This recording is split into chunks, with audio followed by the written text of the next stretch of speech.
বাংলার মানুষ যদি মনে করে যে জয় জগন্নাথ বললে ক্যান্সার সেরে যাবে, মানুষ যদি মনে করে, বাংলার মানুষ যদি মনে করে নিজের ট্যাক্সের টাকা খরচা করে জয় জগন্নাথ বললে ছেলেমেয়ের পড়াশুনো হয়ে যাবে, 50 বার সকালবেলা উঠে জয় জগন্নাথ বা জয় শ্রীরাম বললে কাজ হয়ে যাবে, চাকরি হয়ে যাবে, কর্মসংস্থান হয়ে যাবে, বাংলার মানুষ বিচার করবে। গতকাল তো এটা বোঝা গেল যে আরএসএস এর দুটো টিম আছে। আরএসএস এর দুর্গার কাছে আরএসএস এর কার্তিক গেছে, ওই দিলীপ, দেখলাম তো আমরা তো বলি যে আসলে বিজেপি আরএসএস এর দুটো টিম, বিজেপি আর তৃণমূল।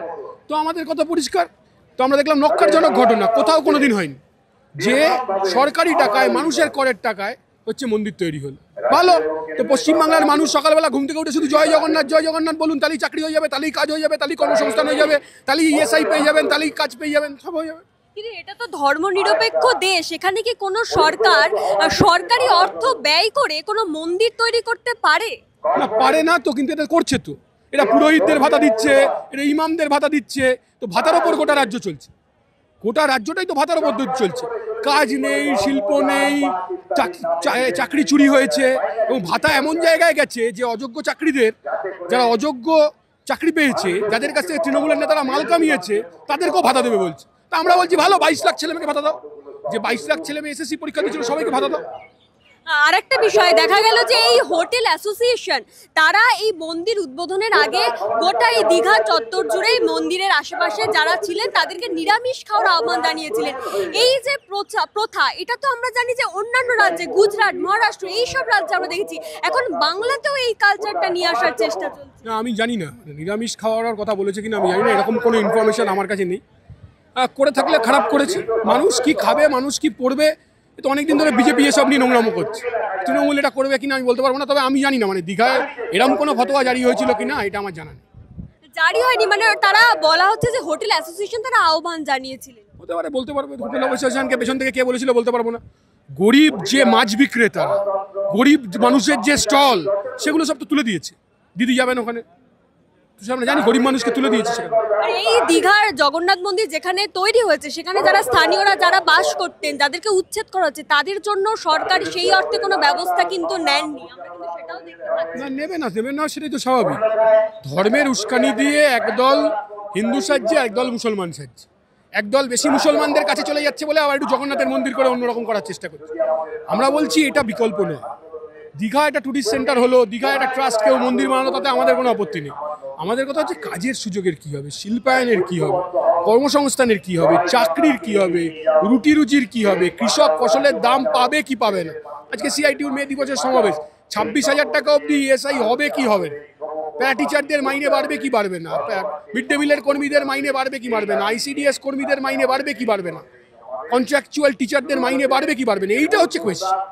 কিন্তু এই যে আপনি প্রশ্নগুলো তুললেন, এই প্রশ্ন নিয়ে তো আমরা এই গোটা পশ্চিমবঙ্গ জুড়ে শাসক তৃণমূল কংগ্রেস হোক কিংবা বিরোধী, আমরা এই মুহূর্তে যারা নিজেদেরকে প্রধান বিরোধী বলেন বিজেপি, তারা এইগুলো নিয়ে প্রশ্ন তোলে না, তারা ধর্ম নিয়ে রাজনীতি করছে। ধর্ম নিয়ে রাজনীতি করলে কি পশ্চিমবাংলায় টিকে থাকার একমাত্র পথ এই ধর্ম নিয়ে রাজনীতি করা?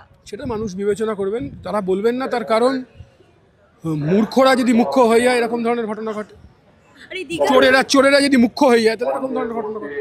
দীঘার জগন্নাথ মন্দিরের সাথে কি আরএসএস এর কোনো যোগ রয়েছে বলে মনে হয়? আরএসএস এর সাথে সব ধর্মীয় অনুষ্ঠানের যোগ রয়েছে, মমতা ব্যানার্জির যোগ রয়েছে। আরএসএস এর সাথে সবচেয়ে বড় যোগ হয়েছে মমতা ব্যানার্জি। বলছি স্যার, আমরা যেখানে দেখতে পাচ্ছি যে এই গোটা রাজ্যে কর্মসংস্থান নেই, আর শিক্ষা প্রতিষ্ঠানগুলির বেহাল দশা, স্বাস্থ্য ব্যবস্থার বেহাল দশা, সেখানে সরকার, এই পশ্চিমবঙ্গের সরকার আমার আপনার ট্যাক্সের টাকায় এত বড় একটা মন্দির নির্মাণ করছেন, যেটা সংবিধানের নিয়ম অনুযায়ী হয়তো সম্ভব নয়, কি বলবেন?